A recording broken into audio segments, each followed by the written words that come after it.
Hello, I'm Shadow Heathen, and welcome to Cult Night. Today we'll be talking about Adidam. The leader of Adidam calls himself Avatar Adida Samraj. And there's something about him that's kind of familiar. Let me think. Oh! Never mind, I know who he reminds you of now. Never mind. Let's back to the presentation. Samraj, born Frank Albert Jones, November 1939, founded Adidam. But not before changing his name a few times. My favorite name that he went by was Bubba Free Jones. His shtick was the usual Eastern spiritual enlightenment crap, which was popular in the 70s and onward, possibly because stupid Westerners didn't know the difference between Eastern religion and some fucktard spouting gibberish. Ooh, okay, we've got pics. And videos, apparently. Well, let's take a quick look at those pics. Okay, there we go. I found the pics. Now, this is creepy Adida guy as an infant. I managed to get that one weird little picture that I guess is supposed to look like lotus position, but he still has that creepy eye thing going on. I'm going to need bigger frames for this. Let's see now. Then we have... Let's see now. Get that out of the way. Oh! There we go. There we have him, mostly naked, creepy dude, and here's him younger, apparently.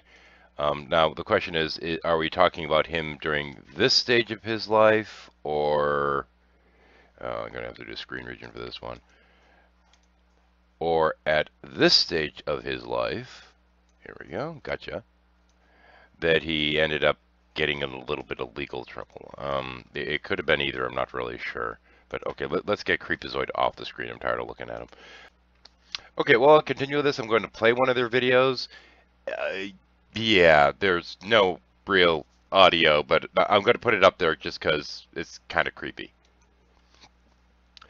Okay, let's see now. He died November 2008. That might be a disqualifier for a standard Cult Night episode. Let's see now. Well, at least he had the decency to die, but I do prefer to cover existing cults. Let's see now. Their webpage was last updated 2015.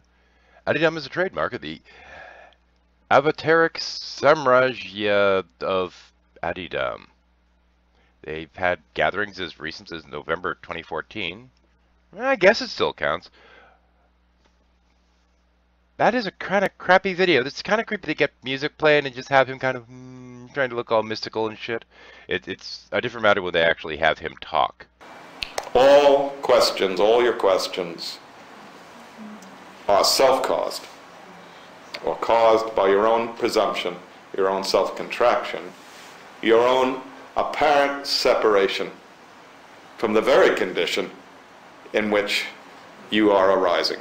Oh, there's a page on the significance of his death on their page. Here's an excerpt. The time after my divine avataric lifetime will not be the time of my absence, because my bodily human form is not here, but rather the time after my divine avataric lifetime will be the eternal time of my omnipresence, my always being present.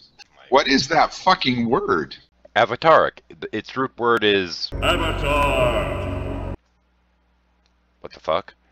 I've listened to some of this guy's talks, and he's not that impressive. Even L. Ron Hubbard was a more compelling speaker than this guy. Oh. You know, I was trying to figure out why some of his inane ramblings reminded me a little bit of that shit. In May 1970, Adida, Nina, and his friend from Scientology named Pat Morley gave away their belongings and traveled to India. I'm sad to report that Scientology actually makes more sense than this wackadoodle does. 7 stages of realization: individualization, physical development, socialization, integration, mental development, spiritualization, divine communion, spiritual ascent, abiding in consciousness, 7th stage, divine enlightenment, awakening from egoic limitations. There's that fucked up word again. Oh, and incidentally, saying that Scientology makes more sense than this guy's stuff really doesn't say much. Let's see. Ooh, this is fun. So it apparently when he was doing the naked creepy guy thing is when the public controversy came up. According to this here, this is fucking weird ass shit. There are allegations of Adidam forcing members to engage in psychological, sexually, and physically abusive and humiliating behavior. And tax fraud. Apparently the church issued conflicting statements in response to the coverage. One saying that was during the Garbage and Goddess period? On January the 11th, 1986, distressed by what he felt was the futility of his work, Adidam experienced a physical and psychological crisis.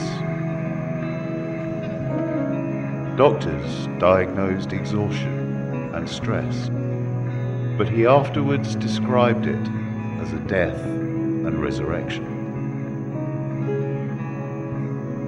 As in previous and subsequent similar episodes, Adidam attributed special significance to it, calling it his divine emergence. We will be doing a panel later tonight dealing with this particular cult a little bit more. There's some weird shit there. I think we'll take about an hour pouring through it, seeing what humor we can pull out of it. Anyway, hope to see you later tonight. Take care.